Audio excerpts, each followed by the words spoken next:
Hello, welcome. Woo. Hi, hello everybody. Yeah, that was weird. Today we're creating a universe drawing with white ink pens, black paper, and just get the microphone here where it can hear me.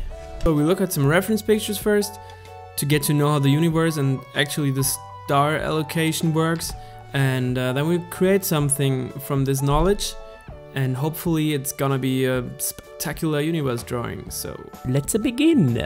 I'm using the Rotrings 0.1, 0.3 and 0.5, and this time I'm trying some different pens as well.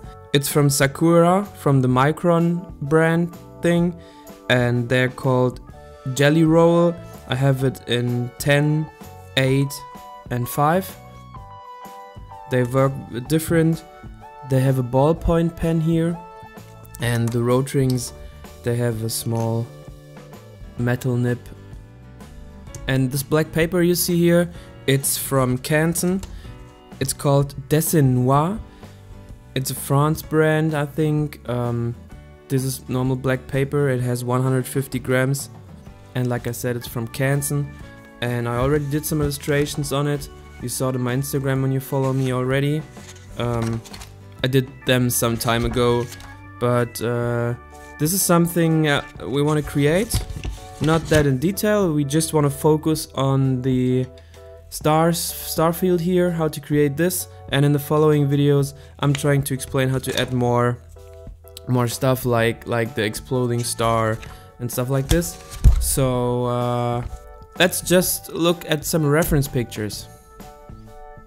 Just type in starfield, hit enter and click on pictures on any search engine you like. I'm looking for pictures where are no planets on it or something else, and I'm opening them in new tabs now so we can have a look at them.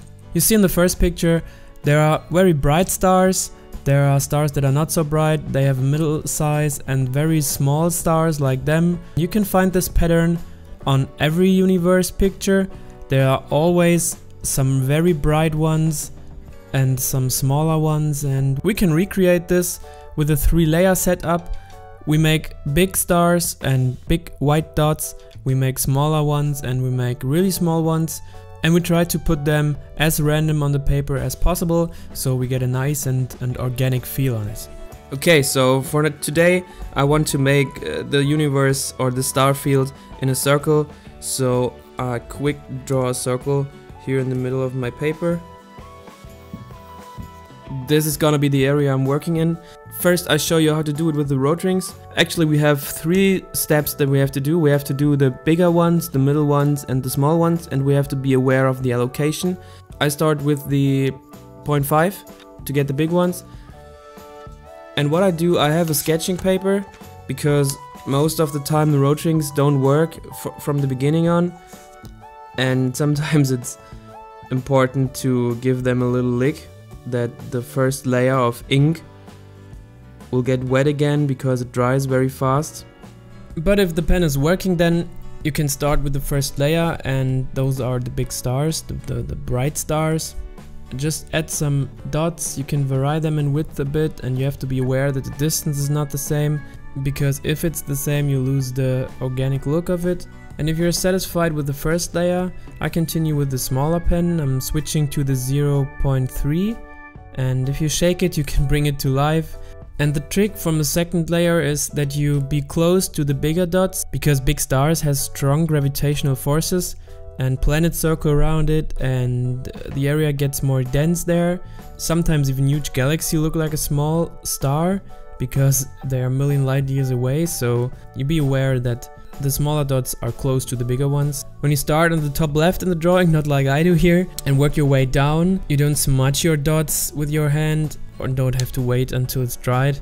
Most of the time I forget about this, but yeah, if you want to have clean drawing you have to do this. And if you don't vary the distances between the dots, you won't get a realistic allocation, and the starfield looks like it has a pattern. I already said that from the first layer.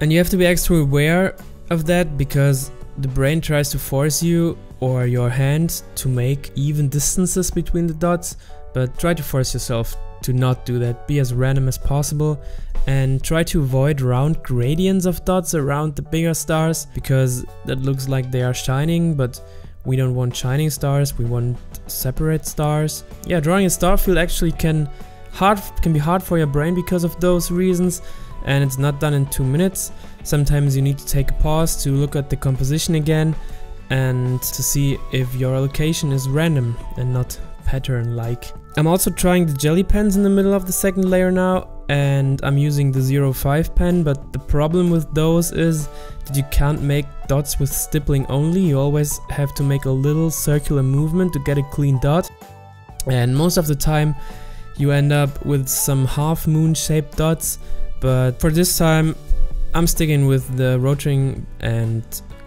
continuing with the third layer. I'm using the 0.1 for this, and this one dries out very fast, so you nearly always have to clean it in the sink before using it. That's a little bit annoying, but I think it's worth it because the points are so small, there's no other pen that can do it, even from what I know. As we did it on the second layer, stick near to the other dots and add some noise to the composition. And sometimes it helps to lean back a little and look at your drawing from some distance, and that helps you to figure out the composition and if the star field allocation looks organic enough or not, so you can fix it. And always helps doing this or turning the picture around to get a new look on it, because when you stare at a picture for a long time, you get lost in the picture and don't see details anymore. Yeah, you can feel free to make a really dark composition with only less stars, or you can make a really bright star field with a lot of stars.